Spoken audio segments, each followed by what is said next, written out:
I'm a great fuck, but a better lover.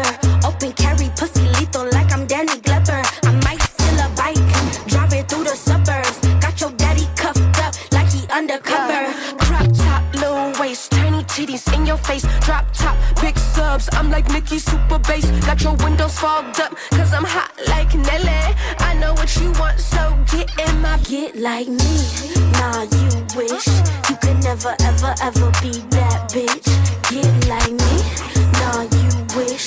Welcome back to another motherfucking episode of the Black Girl Overthinking podcast. It's your girl Ariami, and I'm so excited to have you here for another episode. Step into our little safe corner of the world. You know the vibes. This is our sacred homegirl space where I overthink, you overthink, we overthink together, and we just try to figure this shit out. Do a vibe check with me, okay? On 3. We're gonna do inhale, exhale. 1, 2, 3. Inhale, exhale. Now, me personally, I'm feeling blessed and very hydrated. I got my Stanley cup over here with my water in it, and I'm metaphorically burning my sage to keep the evil energy off of me. And I'm feeling a little spicy, you know? I'm just ready to dive into everything that's been on my mind. So, anywho, today's episode is a special one. We're talking about growth. Yes, ma'am. Glorious, hard, won, personal growth. And you already know I have stories for days, but first we're going to catch up and get on what's happening out there in the world. So let's get into these world topics, child. There's always some shit going on, and we're going to get to the nitty gritty of it.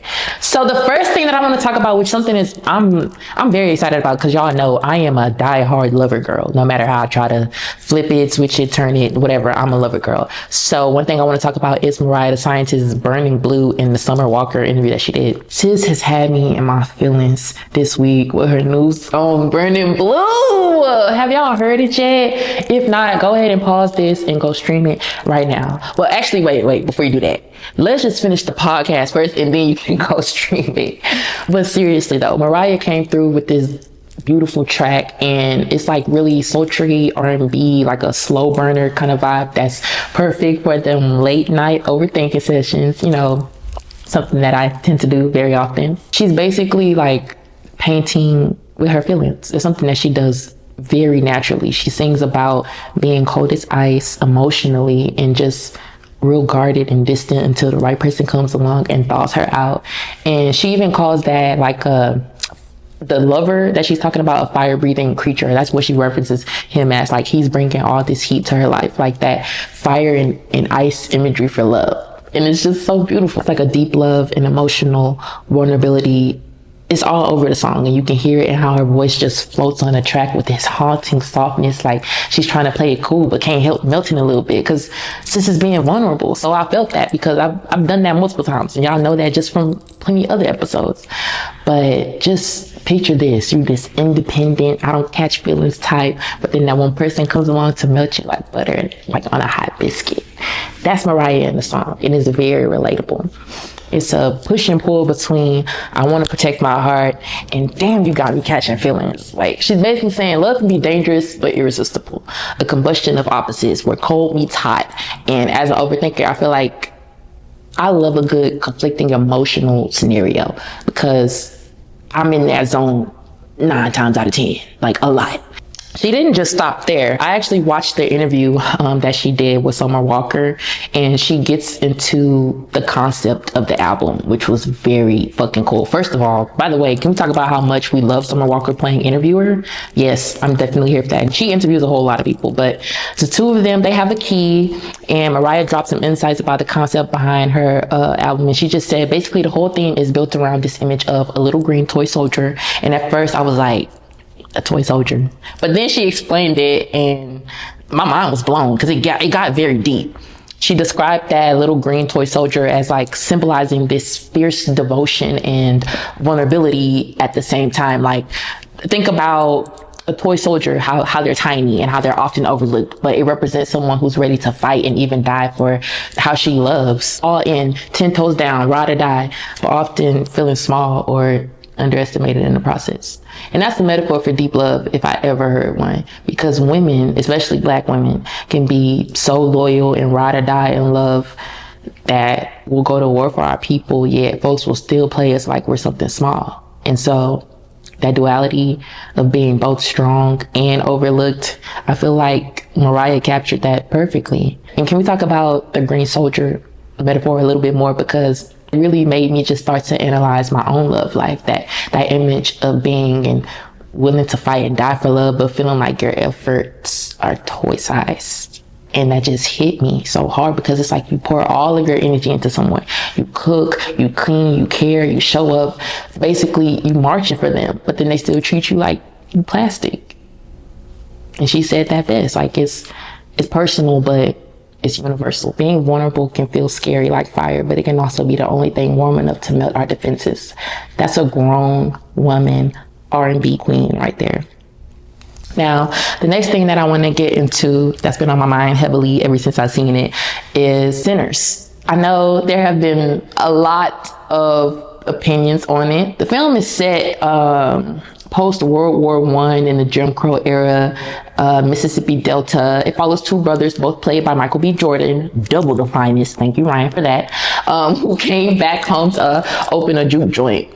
We're vibing with the blues, black folks finding joy in hard times, all that. Then, plot twist, a gang of white vampires roll up like uninvited colonizers, which it ain't nothing new for the white people. They tried to literally and figuratively suck the life out of the black community. And when I say symbolism was jumping out, y'all, it was jumping out. Like, let's break down the layers, because I was overthinking and I was taking notes. First of all, the vampires in this movie aren't just bloodsuckers for the spooks. Like, they stand for something bigger. They represent racists and colonizers, plain and simple. These pale undeads show up drawn by the magic of black music, which of course, does it sound familiar? Oh, okay, yeah, what's the rhythm? Let's go steal it. The white vamps, they're a literal version of cultural vultures. Like, they're attracted to black art, the blues, our music. They are so eager to consume it and profit from it and drain the creators. Does that sound familiar now? It's basically like a horror take on cultural appropriation and exploitation. Coogler was in his bag with this, just like his other movie. Y'all seen Wakanda, come on now. There's also this scene where the vampires appear outside the juke joint and politely ask to be let in, because vampires can't be let in without being invited. Come on now. The black folks are like, nah, we good, stay outside. But then one of the vampires is a mixed race woman from the community, and when she reaches out to them trying to keep the peace, guess what? They turn her ass into a vampire as well. And it gets real nasty. They literally preyed on someone from inside the community who was trying to accommodate them. And that felt like a warning about how racism can corrupt even those close to us if we're not careful. One of those vampires get in and all hell breaks loose. The fangs is out. People turning left and right. But then there's the kicker. These vamps could have been like the KKK. In the story, it wouldn't have changed much. In fact, I saw somebody say, like on a review, if you remove the vampires, nothing changes. And that's the facts, because the real monster here is the racism. And America's history in general, the vampires attack at night, just like the Klan did, except without the hoods. And they preach about a so-called united society if everyone becomes a vampire, which is basically what assimilation and white supremacy promises. We're all equal if you just become one of us and let us control you. Even without the supernatural element, black folks in that time, and arguably now, were dealing with horrors that might as well be monsters. And the quote, if you remove the vampires, nothing changes, it hit me hard, because it's like, that's the real reality that we live in. It's a real life horror story. Like, if you take away the fangs and the story and still speak on the lynching mobs, the racism, and the cultural theft, that's the real scary part. I feel like a huge part of Sinners is also about the spirituality and the root work. I know, as a Southern woman myself who is very in tune with her spirituality, I feel like we get a lot of good hoodoo in there. And I have to give Coogler his flowers, because he treated African American spirituality with so much respect.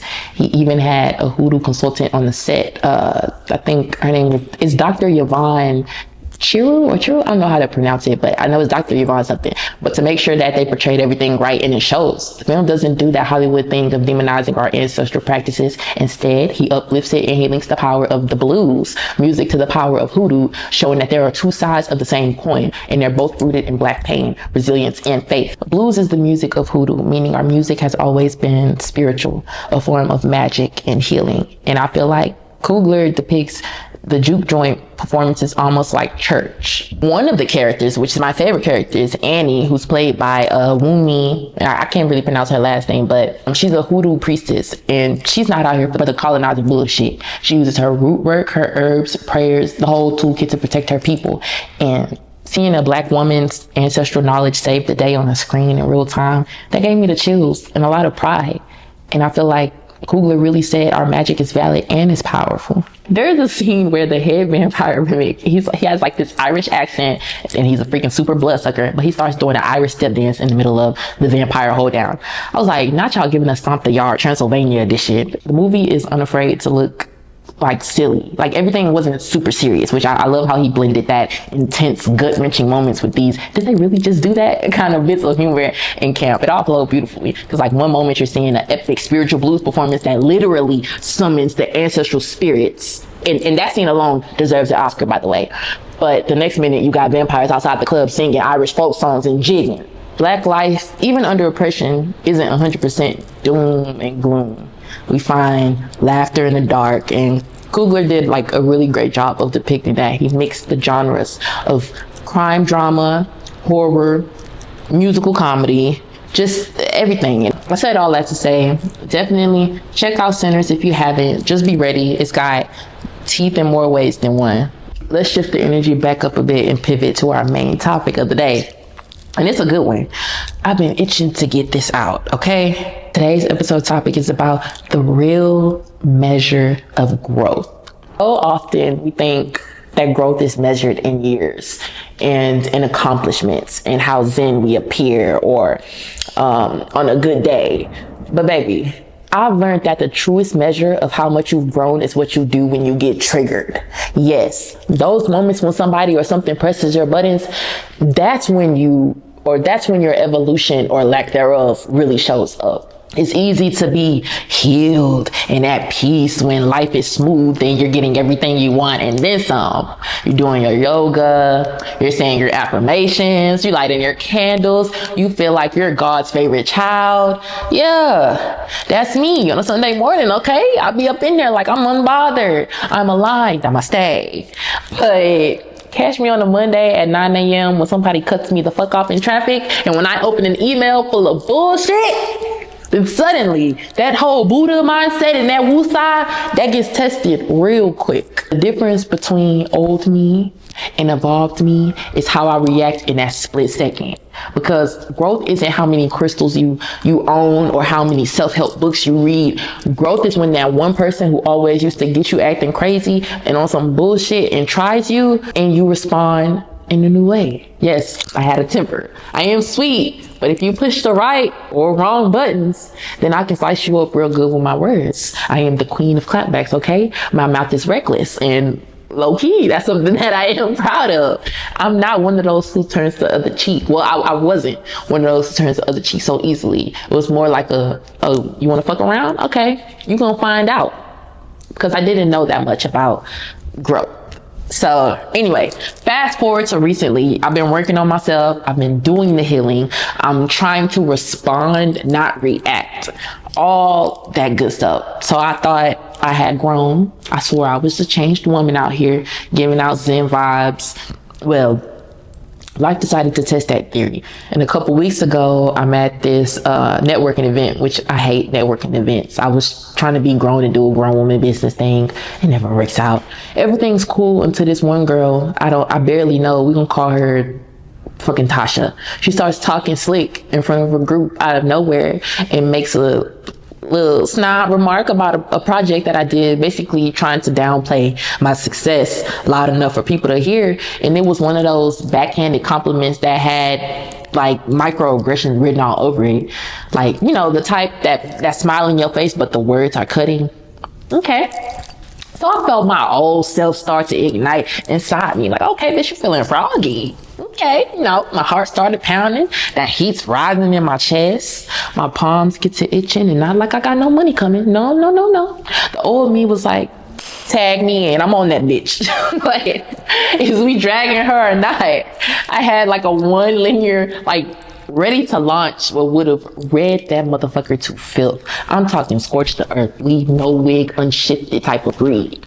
the gag is, she probably wanted that reaction and was hoping for that to make me look angry in front of these people that we didn't know. And I realized that would have been a setup. So the new me had to wrestle the old me in that split second.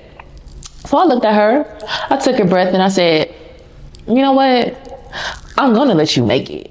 Because everyone in here, they don't know me. And I don't want that to be the impression that they take away from me, like from this event. So I'm gonna let you make it, because if I say what I wanna say, then that's gonna trigger you to leap because you're feeling froggy. Okay? And you know you feeling froggy, I'm gonna have to slam your ass down. So yes, girl, I really said that out loud. And the way that her eyes popped wide and not to fucking stop it. A couple of people choked on their little drinks or their cocktails, whatever they had. When I tell you, I gave her nothing to grab onto except her attitude. Yeah, she was stunned. And she mumbled something under her breath, like, oh, I didn't mean it like that. You know how motherfuckers be trying to play like they're innocent or play victim when you call out their bullshit. Yeah.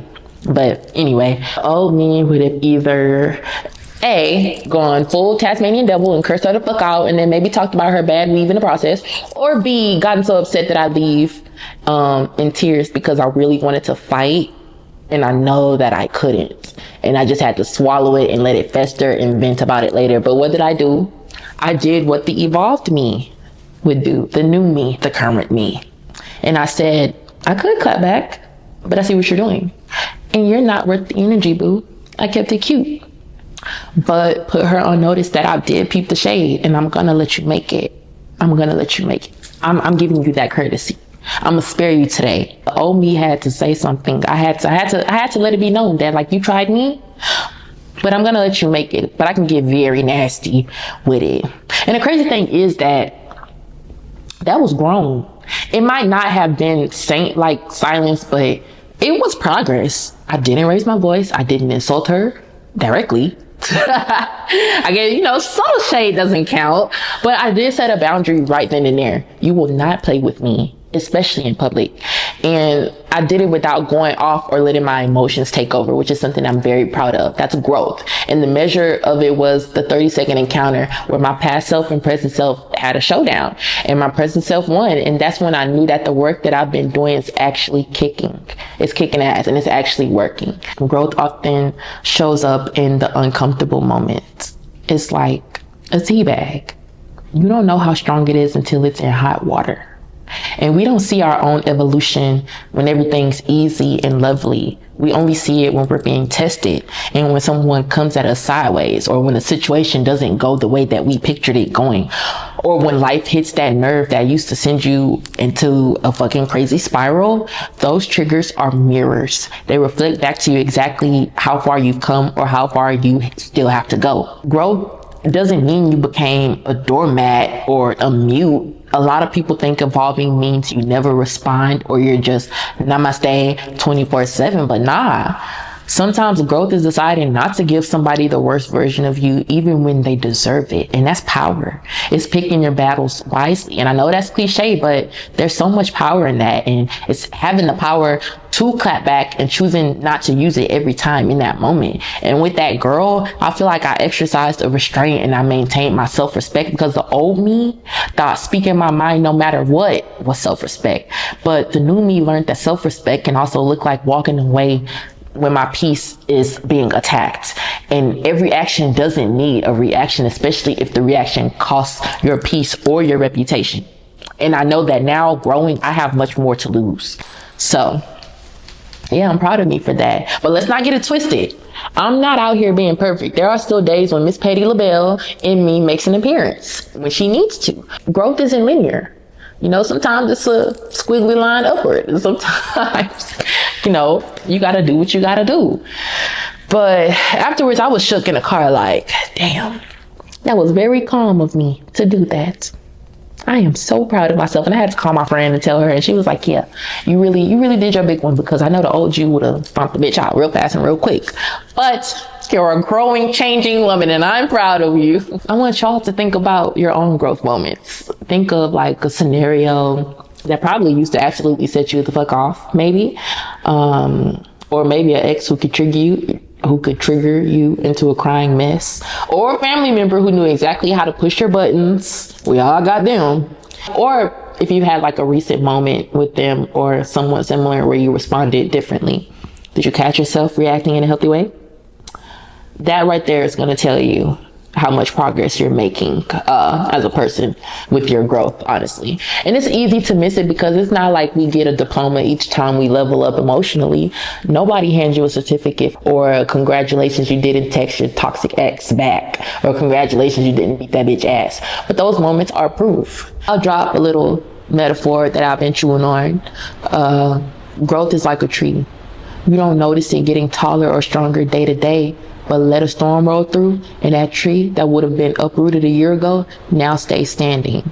In the storm, which is the trigger, the test, the things that revealed the growth that was happening quietly all along, we are the same way. And we do our journaling and our praying and our therapy and our wondering and like, is this even working? Then something happens that would have made you act a fool, like a complete ass, and then you see that you handle it with grace, or at least with less foolishness. That's when you know the roots are deeper, baby, and you're not the same. Another example, I had somebody who I deeply care about try to pick a fight with me over something trivial not too long ago. And in the past, I'd engage and I might, get defensive and make it a whole drama. But this time, I just calmly said, I love you too much to argue about this. We can revisit this when we're both calmer. And I hung up politely. I did shock myself because I was like, who even am I? That is growth. And I feel like I'm protecting the relationship and the sanity. The old me would have scorched the earth and then felt guilty later. Probably would have said some shit that I didn't mean and, had to apologize for it. But growth also means you might still feel that initial flash of anger or hurt. I definitely felt it with that girl trying me at that networking event, but you don't let it drop the car. It's like feeling the hot tea kettle whistle, but you take it off the burner instead of letting it boil over. It's not that I don't get mad or offended now. It's just that I've learned mostly how to channel it constructively or let it pass. And that's emotional maturity. Not the absence of emotion, but the management of it. And sometimes growth means saying absolutely nothing in the moment and screaming in your room or in your car later. And that's okay too. If that's what keeps you from escalating the situation, then do what you gotta do. There's power in that pause. Every time you pause instead of popping off, you're reframing yourself, and you're proving that you're proving that you run the situation, not that the situation runs you. And I'm proud of us, y'all. I know each of you listening has overcame something or reacted better to something than you would have in the past, even if it was as small as not honking or cussing at the slow driver in front of you while you was out. A win is a win. So celebrate that. That's the real measure of growth. That those little big moments where your higher self shows up and shows out. Yeah, like that's a big thing. So treat it as such. And for me, that line I delivered, I'm not going to let you make it, because if I say what I want to say, then that's going to trigger you to leap since you're feeling froggy right now. That was equal parts restraint and seasoning. It was my signature blend of zen and zine. And it encapsulated exactly how I felt about my progress, because I can still be me, witty, and a little bitchy without blowing up or being cruel. And I can defend myself without destroying someone else. That realization, that is what felt good to me. Because it's like, I don't have to choose between being a pushover or being a fire-breathing bitch. Dragon. There's an in-between where I stand in my dignity and still remain kind, or at least civil. The fuck? So, also, the aftermath of these moments of growth is very telling. I used to have an argument or an altercation and be upset for hours because I'm very stubborn, or even days. And recently, just after handling things with more grace, I find I recover emotionally so much more faster. Like my peace bounces back quick because I didn't pour gasoline on fire when I could have, and I had the power to. But that's another measure. How long do you stay disturbed after a trigger now versus before? And if you bounce back sooner, that's growth and resilience. If you don't always respond how you'd like to, or if you fail a growth test and go off on somebody or break down or whatever because you're human, don't beat yourself up. because part of that growth is also how you repair and reflect after those moments. And maybe you lost your temper last week. Okay. But did you apologize after? Did you identify what set you off, and did you learn from it? Because that's growth too. And we're human. You're going to slip up. So give yourself grace.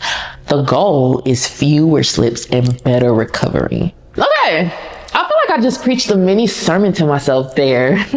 This topic gets me hyped because I feel it so deeply right now. I just think I'm in a season where life is presenting me with all these little pop quizzes, and I'm seeing my own evolution in real time, and like in equal parts surreal and gratifying. And I want that for all of us, to notice and appreciate how far we've come. Because you're not always going to have somebody in your corner telling you, good job, you did this, or good job, you didn't do this. So before we wrap up the main topic, let me leave you with this thought. Your growth is your glory. And it's quiet sometimes, but it shines in those big moments. So wear your growth proudly. The next time someone comes at you crazy and you handle it with poise, give yourself a mental pat on the back or a high five, or a real one. I don't care if people stare. High five the air, boo. The fuck do you do what make you feel good? And the next time you choose peace over chaos, acknowledge that. That's your higher self in action, and it's a beautiful thing. Wait, this is actually perfect because now I'm going to give you guys the challenge of the week. Because it's cute to talk about growth, but let's be about it, okay? We're not just going to be all talks and nothing to back it up. All bark, no bite. I got a lot of bite for y'all. So this week's challenge that I want you guys to do, I want you to pay attention to your triggers. Like pay very close attention, or pay attention to your next trigger. Over the next week, I want you to notice when something or someone triggers you, whether that be big or small. And it could be that coworker that's sending an annoying ass email. It could be your child throwing a tantrum, or a kid. It don't even have to be your kid, because I know I got a diverse audience here. It could be your partner saying something slick, or even a stranger just being rude to you. In that moment, I want you to pause and observe yourself. Before you react, take one deep breath. I don't care if it's awkward. Sip some water or pretend you're thinking real hard. Just by yourself a couple of seconds. In that breath, ask yourself, how would the old me handle this? And how can the new me handle it better? Even if you still feel mad or upset, just that thought will engage the growth mindful part of your brain. Choose the response you won't regret, the better option. Not the option of beating their ass or cursing them out, or just anything that does not align with where you want to be as a person. Maybe that means responding calmly, or maybe it means not responding at all, and that's okay. Your challenge is to do something a little better than the old you would have. If old you would yell, maybe new you talks firmly, but doesn't yell. If old you would shut down completely, then maybe the new you speaks up just a little. Push yourself one step past your old pattern, and then afterwards, reflect. Literally, just give yourself some credit. Write it down in your notes app or your journal. Today I grew by XYZ when I was triggered happened. How did it feel? What did you learn? If you slipped and you reacted poorly, that's okay too. Reflect on that as well, without self-shaming. Do you hear me?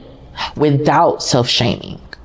Like, okay, I went the fuck off on my driver, but the next time I'm going to try breathing first. I'm going to count to 10. It's all data for your growth journey. And you're going to feel good about reflecting on it, so that when you permanently do get to where, I can't even say permanently, because we're always in a state of healing and growing. You're never just, permanently set somewhere. But the idea is to building on that. The more you practice this and your everyday small triggers, then the more naturally you'll handle the big ones with grace. And I want to hear about it. If you feel like sharing, then send me a DM. I'll read all of y'all's DMs. or comment on an Instagram post about your experience with this challenge. And I'm going to be doing it too, not just y'all. So trust, I'm sure the universe will give me at least one chance this week to practice what I preach. But good luck, and remember to be kind to yourself in the process. But anywho, we're going to get into my current life events in tea to spill, where I spill a bit on myself and what's been going on in my own life and how it ties into today's theme, if it does. I try not to, well, as of late, I've just been trying to stay more grounded, and just focusing on the things that make me happy and to grow as a person. I've been reconnecting with a family member that I had a rocky relationship with. Without getting too deep into the backstory, this person and I had a big falling out a few years back, and we went a really long time without speaking because of some of the hurtful things that went down.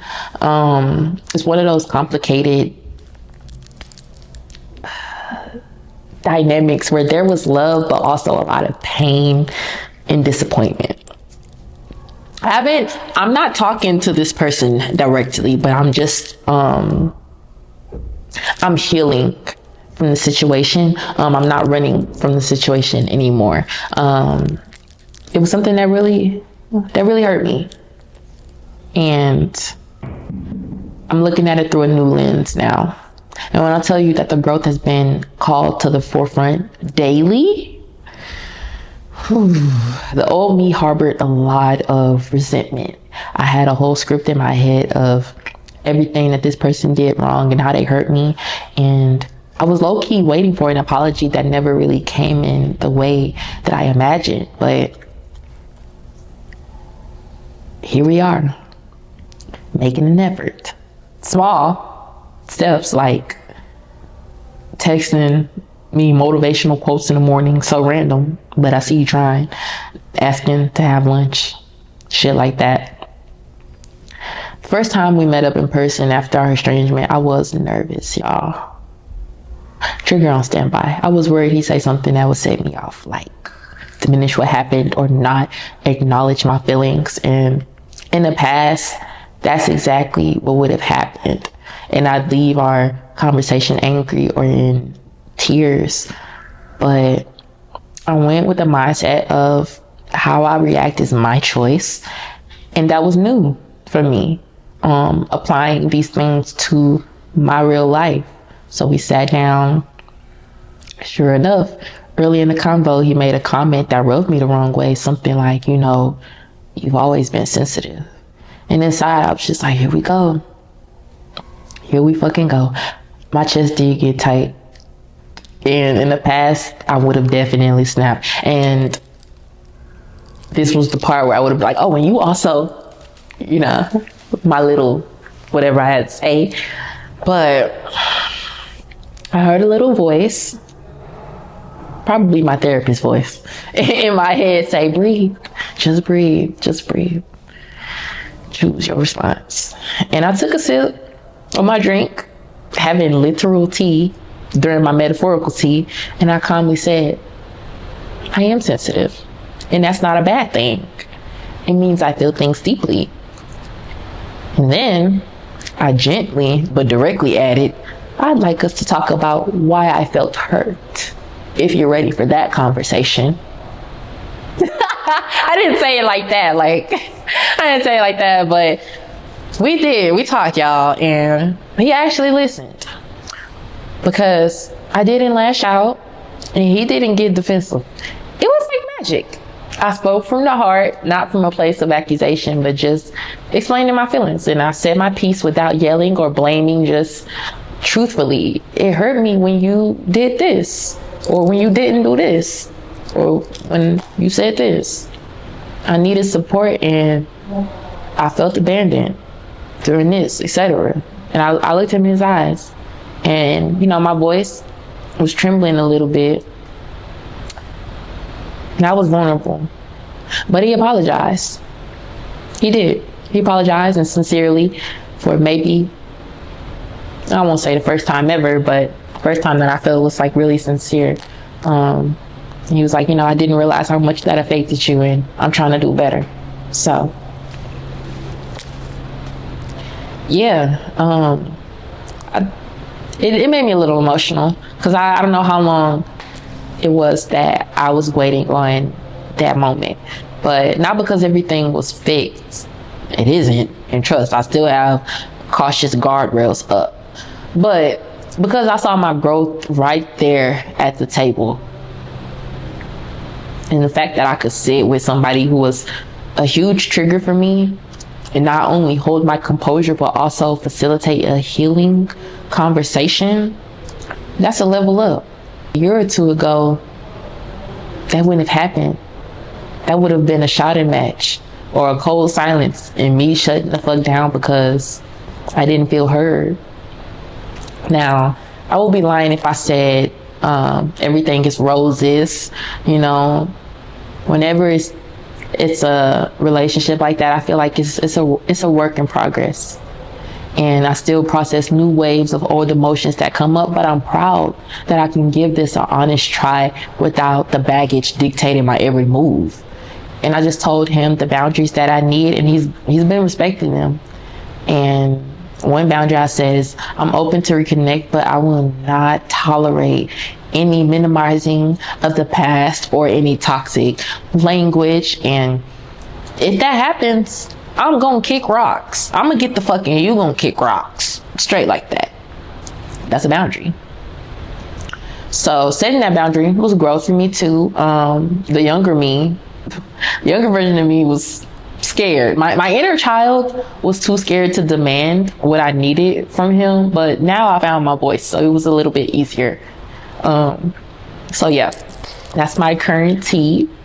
Your girl is doing the work in real time and applying all of this talk of growth to one of the most personal areas of my life, and it's not easy, y'all. Some days I have to pray hard or vent to my journal to not slip into my old resentments, because there's no growth from that. And I claim this. I know I need to be careful what I say, because words are spells. But I know I'm stubborn, and it's something that I'm working on, and I hold grudges so bad. But every respectful conversation that we have, and every time I respond with love and firmness rather than anger, I feel like those true roots of mine are getting stronger. And look, whether things fully reconcile or not, I know that I showed up as the evolved me in this process, and I can live with that. Sometimes growth isn't about winning or getting the outcome that you want or that you feel that you deserve, but it's about knowing that you conducted yourself in a way that you're proud of no matter what. And I don't have regrets about how I handled this attempt at, reconciliation. That's priceless to me. I'm doing my best. I'm only 25. I'm just a girl. And that's something that I live by. But I don't allow that to be an excuse as to why I can't overcome certain things or do certain things. I'm still trying. But I'm sharing this with y'all because I encourage y'all to do the work. We put into ourselves. I feel like the work that we put in on ourselves will eventually reflect in even the toughest relationships or situations if you keep at it. Because one day you'll find yourself in a moment and realize, wow, the old me probably would have fell apart, would have went into shambles. And here I am holding it together. It might even be something as deep as healing family rifts, or as everyday as not freaking out like when your child draw on the wall or spill something. All growth counts. And even, this is helping me to be a better parent to my son, because I don't want him to dabble in these behaviors because of me. But that's my tea. A bit more vulnerable than usual, but I'm an open book, and if it can help somebody out there, shit, we out here growing, healing generational wounds, breaking cycles, light work. It's not really that light. Okay, maybe not that light. It's heavy lifting, actually, but we're doing it nonetheless, and I'm proud. But Yeah. Anywho, now we're at one of my favorite segments, Am I Overthinking or What? Where I share a scenario, sometimes from the listeners, sometimes from my own overreactive brain, which I haven't done yet, but there have been some instances that have happened to me to where I want to ask y'all, like, do y'all think I'm overthinking this? Sometimes. But yeah, y'all ask these important questions because, you know, as Black girls, we do overthink and we got to check ourselves. Is it intuition speaking or anxiety on the mic? Is it a real issue or are we doing mental gymnastics for no reason? Either way, we're going to get into it and I'm going to help you. The first question that we have comes from an anonymous mind muse. She says, is it normal to lose sexual interest when your emotional needs aren't being met? The short answer, hell yes. Okay, we are grown now. We are not in high school trying to sneak off to the bathroom stall. If you ain't pouring into me emotionally, then my body is not going to be out here pouring into anything else either. And that's just simple. That's not overthinking. That's alignment. When women start disconnecting emotionally, that libido goes ghost and our minds got to be stimulated, respected, and seen first. We cannot fake desire for someone who makes us feel unseen, unheard, or unloved. So if you're not feeling turned on, check if your heart is turned off. This isn't you being dramatic or doing too much, because some people will gaslight you into, like, you know, feeling like you are doing too much, but you're not overthinking. Your body's telling the truth. Your mouth might be scared to say, so tap into that and just let it be known. Okay, the second question we have. Hey, Yami, I have a question that's been on my mind for some time. Please let me know if I'm overthinking this or not. But a man walked up to me and said I had some pretty teeth, and my homegirl responded with, she got veneers. Was she hating? Yeah. She was. That's absolutely a subtle hater move, and don't let her hit you with that, I was just being honest, or it's not that deep. Baby, it wasn't that deep until you made it that deep. So if somebody's complimenting me and your first instinct is to give a little backhanded, don't gas her too much comment, like she got veneers, then that's weird. That's giving, let me dim her glow a little bit. Like, what was the reason? Why did you feel the need to point that out? We not lying and saying I was born with these, baby. Like, it never gave that. He said they're pretty. He gave me a compliment. He didn't ask for the receipt, so let me live. So no, you're not overthinking that. Your homegirl threw a little shade in the name of transparency, so clock it. She tried it and you denied it.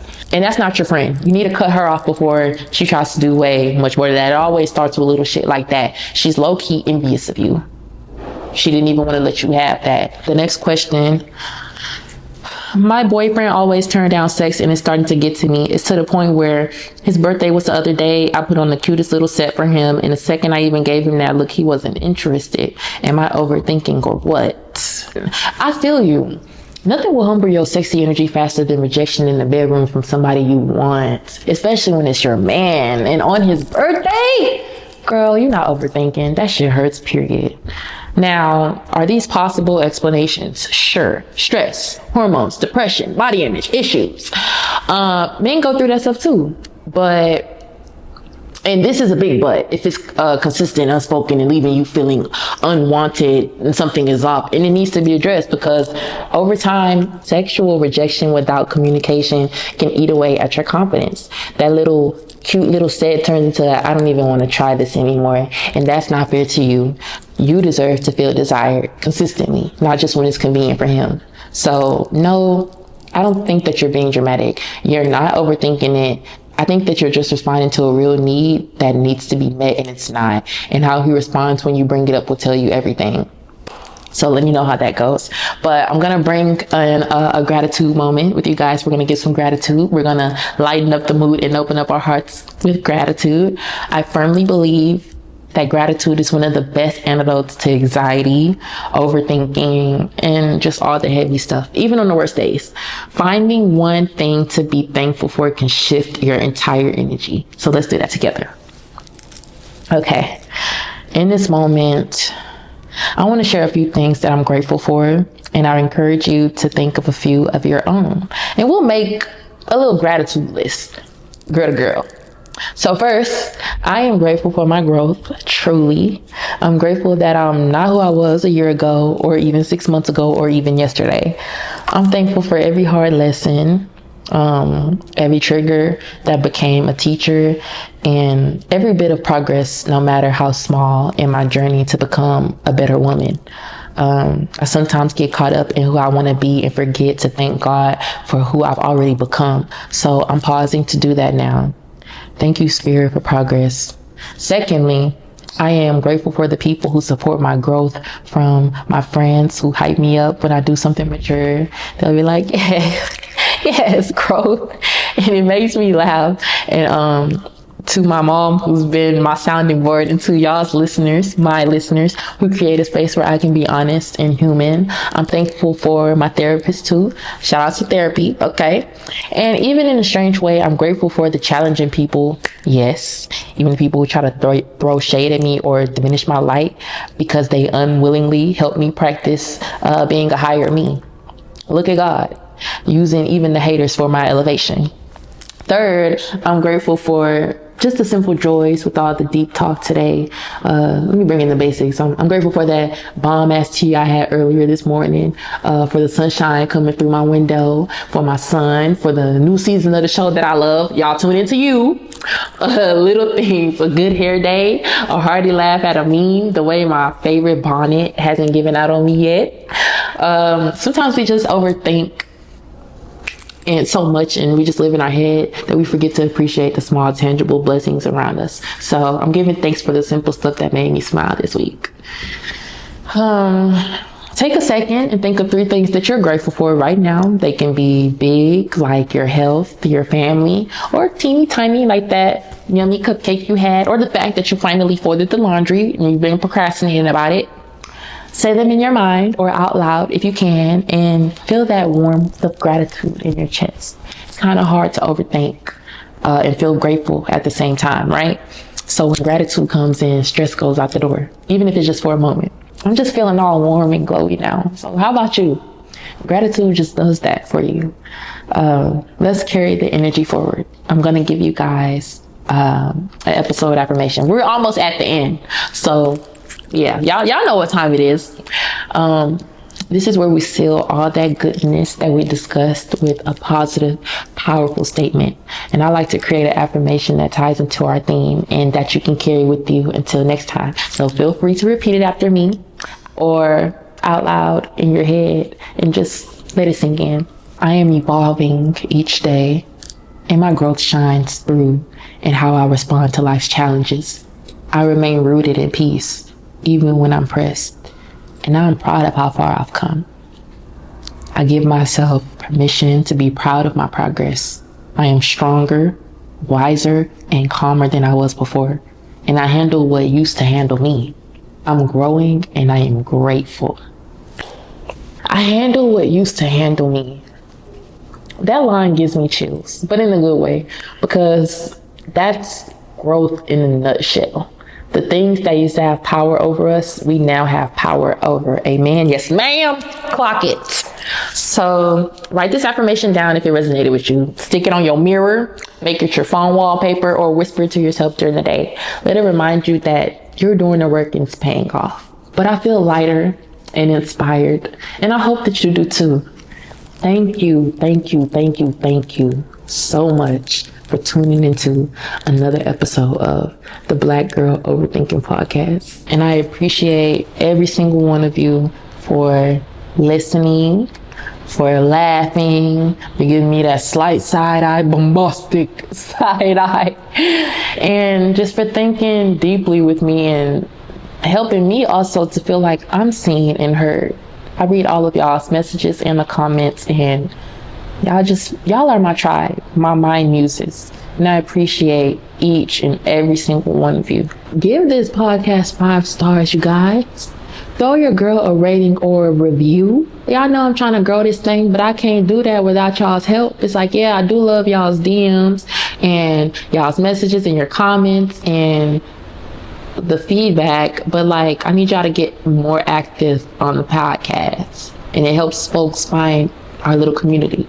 So share this episode with that friend who's on her glow up and who's trying to shift her perspective on things and who's trying to acknowledge the growth even though she can't see it verbatim. Spread the word, you guys. Share the vibes. Don't be stingy with this podcast. I know you love me and I love you too, but other people deserve to hear my viewpoints on these things. And if you really love me and you're truly a supporter of me, then you would help spread that word. But all right, my loves, that's it for this episode. Take care of yourselves this week and protect your peace.